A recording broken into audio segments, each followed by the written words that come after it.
আল্লাহ রাব্বুল আলামিন কেন শুধুমাত্র পুরুষদের একাধিক বিয়ের অনুমতি দিয়েছেন, নারীদেরকে কেন একসাথে একাধিক বিয়ের অনুমতি দেননি? ইসলাম যদি সভ্য আধুনিক হয়ে থাকে তবে দাস প্রথাকে কেন ইসলাম সমর্থন দিয়েছে এবং দাসীদের সাথে কেন ইসলাম যৌন সম্পর্কের বৈধতা দিয়েছে? দাস দাসী ও কাজের মানুষ বা কাজের বুয়া কি এক? এই দাস প্রথা পৃথিবীতে এলো কিভাবে? এমন গুরুত্বপূর্ণ প্রশ্নগুলোকে সামনে রেখেই আজকের তাফসীর এগিয়ে যাবে। ধৈর্য ধরে সম্পূর্ণ ভিডিওটি দেখুন। আপনি যদি চান কোরআনের আলো, কোরআনের সৌন্দর্য সবার কাছে ছড়িয়ে যাক, তবে ভিডিওতে লাইক দিবেন, কমেন্ট করবেন এবং চ্যানেলটি সাবস্ক্রাইব করে পাশে থাকবেন। স্বাগত মহাগ্রন্থ আল কোরআনের ধারাবাহিক তাফসীরে। আজকে ইনশাআল্লাহ আমরা পবিত্র কোরআনের সূরা আন-নিসার ৩ নম্বর আয়াত নিয়ে আলোচনা করব। এই আয়াতে মহান আল্লাহ রাব্বুল আলামিন বলেন, وَإِنْ خِفْتُمْ أَلَّا تُقْسِطُوا فِي الْيَتَامَى فَانكِحُوا مَا طَابَ لَكُم مِنَ النِّسَاءِ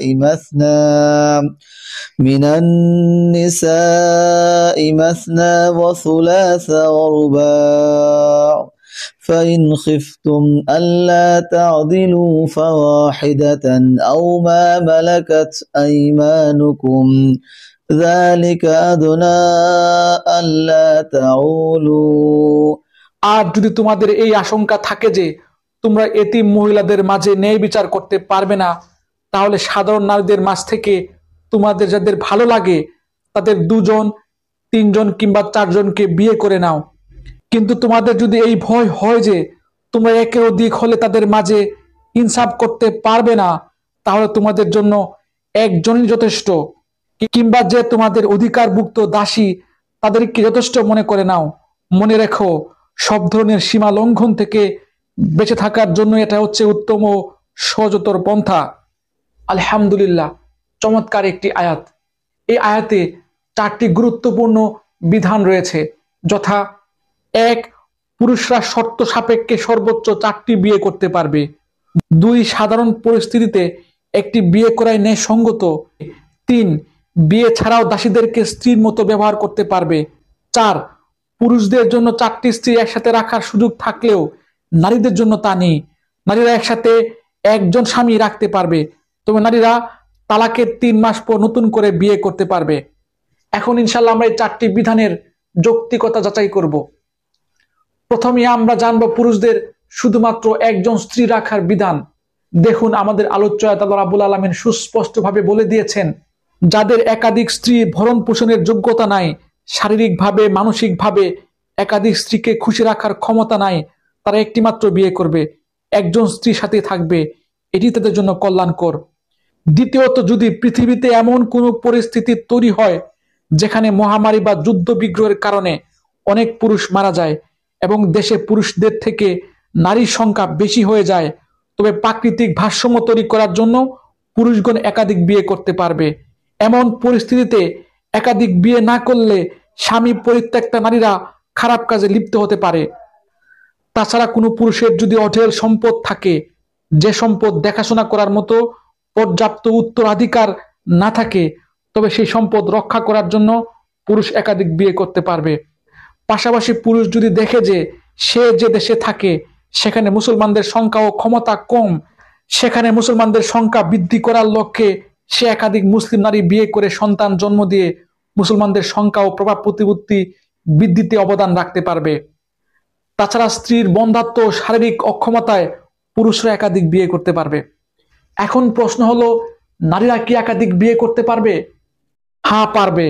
কোনো নারী যদি বিধবা হয় বা তালাক প্রাপ্ত হয়, তবে পরিত্যক্ত হবার 3 মাস পর সে নতুন করে বিয়ে করতে পারবে। তবে নারীরা পুরুষদের মতো একসাথে একাধিক স্বামীর সাথে থাকতে পারবে না বা রাখতে পারবে না, তারা একজন স্বামীর সাথে থাকতে পারবে। আসলে নারীরা ফসলের জমির মতো, একটি ছোট জমিতে যদি একাধিক পুরুষ একই সাথে আলু, পটল, বেগুন, ধান, পাট, চা উৎপাদন করতে চায়, তবে সেখানে ভালো কিছুই হবে না। তাছাড়া পৃথিবীর সকল ডাক্তারগণ একমত যে নারীদের একাধিক পুরুষের সাথে যৌন মিলনের ফলে মরণব্যাধি AIDS, syphilis, hepatitis B, C ইত্যাদি ভয়াবহ যৌন রোগ তৈরি হয়। তাছাড়া আল্লাহ তাআলা নারীদেরকে গর্ভধারণের জন্য সৃষ্টি করেছেন, পুরুষ গর্ভ ধারণ করে না। সুতরাং কোনো নারী যদি একাধিক পুরুষের সাথে সহবাস করে এবং গর্ভধারণ করে, তাহলে সন্তানের পিতৃ পরিচয় জানা যাবে না। এতে করে বংশধারায় তালগুল লেগে যাবে, পরিবারগুলো ভেঙে পড়বে, শিশুরা বাস্তুহারা হয়ে পড়বে এবং নারী তার সন্তান সন্ততি লালন পালন ও ভরণ পোষণের বার বইতে না পেরে ভেঙে পড়বে। আর এসব কিছু বিবেচনায় আল্লাহ রাব্বুল আলামিন নারীদেরকে একসাথে একজন স্বামীর সাথে থাকার বৈধতা দিয়েছেন এবং নারীদের একসাথে বহুবিবাহ হারাম ঘোষণা করেছেন। এখন আমরা সর্বশেষ প্রশ্নে যাই, ইসলামের দাস প্রথা কি? ইসলাম কেন দাসীদের সাথে যৌন মিলনের অধিকার দিয়েছে? প্রথম কথা হলো, দাস প্রথা ইসলাম তৈরি করেনি। হাজার হাজার বছর ধরে পৃথিবীতে দাস প্রথা বিরাজমান। দুটি বিরোধী দল যখন যুদ্ধ করত তখন পরাজিত যুদ্ধবন্দীদের ব্যাপারে 4টি আইন প্রচলিত ছিল, এখনো পৃথিবীতে প্রচলিত আছে। 1, পরাজিত জাতির যুদ্ধবন্দীদেরকে হত্যা করা হতো। 2, পরাজিত বন্দীদের মুক্তিপণ আদায়ের মাধ্যমে ছেড়ে দেয়া হতো। 3, যুদ্ধবন্দীদেরকে দাস দাসীতে পরিণত করা হতো। 4, যুদ্ধবন্দীদেরকে নিঃস্বার্থে মুক্তি করে দেয়া হতো। এই 4টি বিধান ইসলামের যুগেও ছিল। আল্লাহ রাসূল তার জীবনের অমুসলিমদের সাথে যুদ্ধের ক্ষেত্রে এই 4টি আইন বাস্তবায়িত করেছেন। উল্লেখ্য যে ইসলামিক আইন মতে শুধুমাত্র অমুসলিম যুদ্ধবন্দীরাই ইসলামে দাস দাসী বলে গণ্য হবে। মুসলিম রাষ্ট্রের শাসক যুদ্ধ বিজয়ের পরবর্তী এই 4টি বিধানের যে কোনো একটি গ্রহণ করবেন।